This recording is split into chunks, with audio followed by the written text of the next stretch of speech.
शमसुद्दीन राज बेरोजगार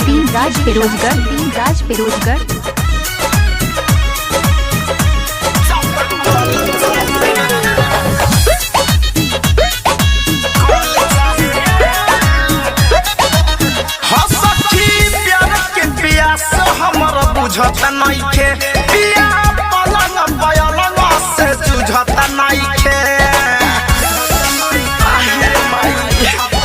हाँ सखी प्यार के प्यास हमर बुझता नइखे पिया पलंग पलंग से जुझता नइखे खाए खाती खाता हमर फल चाहिए नैहर के लेखा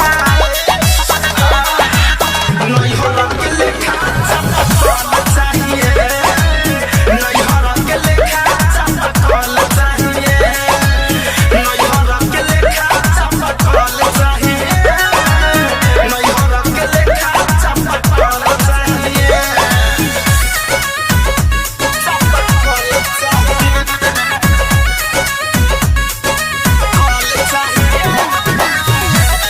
डीजे शमसुद्दीन राज बेरोजगार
डीजे शमसुद्दीन राज बेरोजगार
डीजे रिमिक्स बनाने के लिए संपर्क करें डीजे शमसुद्दीन राज बेरोजगार।